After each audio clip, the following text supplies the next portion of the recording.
and thus was very reluctant to open up a form of communication between us and them when they reached out a year ago. I was skeptical at first too, but I gave my family a second chance. At first it seemed like the right choice. Over this year, I had built my relationship with my sister and parents back up to decent levels.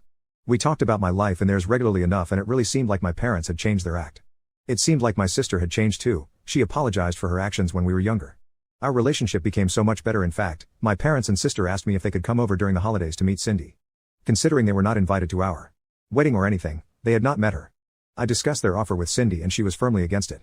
I'm ashamed to say I fought Cindy on it.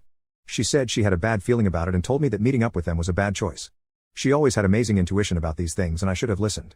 I'm such an idiot for not. Via stubbornness I convinced Cindy that everything was okay and there was no harm in meeting my parents, and she reluctantly gave in. I let my parents know they could come over and they did. They arrived next weekend, and when I opened the door for them I was astonished to see that they had not changed much in the past 7 years. I saw my sister too, who did not want to be there as much as my parents. Nonetheless I welcomed them in and introduced Cindy to them. We all sat down for dinner and caught up. We all strayed away from the topic of how neglected I was as a child and rather made small talk, catching up on mom and dad's business, my sister's college studies and so on. There was only one point in the dinner when we were close to having an argument. That happened when my sister insulted the food Cindy, but Cindy quickly put her in her place. My sister tried to argue, but I shut her down too. She looked to our parents for help, who stayed silent, and my sister was visibly shocked by the fact our dear parents were not coming to her aid immediately like they always did. Shortly after this, perhaps 10 minutes later, she excused herself to go to the bathroom, and came down maybe 2 or 3 minutes later. The rest of the dinner went well and we said our goodbyes. After dinner my wife and I discussed the whole thing and came to the conclusion that my parents had possibly changed, but my sister was as insufferable as ever and there was no way we could have contact with her. That's when my wife went upstairs and left me downstairs, telling me to put on a movie and that she'll be back down in a minute. A minute later I heard her frantically making noise upstairs. Whatever was going on was very serious, as I could tell she was turning the room upside down. I heard the bed being banged against the wall, drawers slamming open and shut, and her yelling, "Where are they?" I came upstairs to ask my wife what was going on and she told me that her earrings were missing. Those earrings.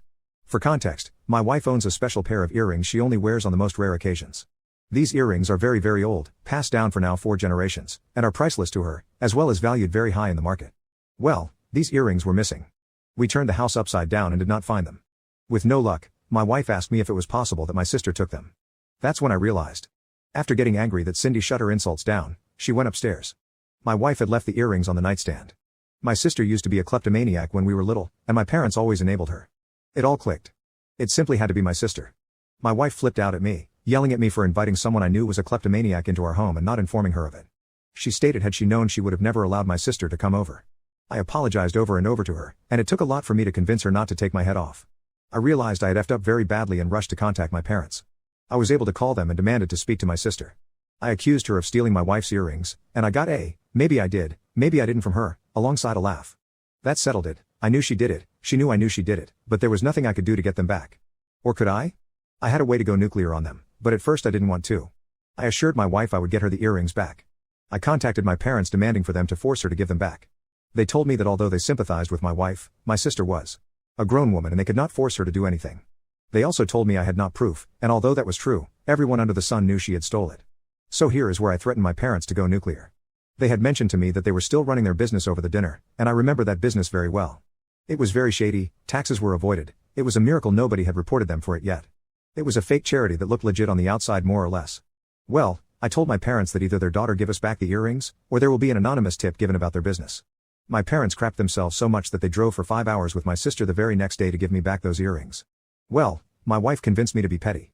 I didn't inform anyone of the business, but I texted the extended family group chat, which I was added into once my parents contacted me again. This text informed everyone of what my sister did, what my parents did, and warned them all to never let my sister into their homes again or there is a food chance that their belongings will also be stolen. My parents have contacted me asking to come over and talk without my sister, and I agreed but told them we shall talk at a coffee shop, as I am uncomfortable letting them into my home again.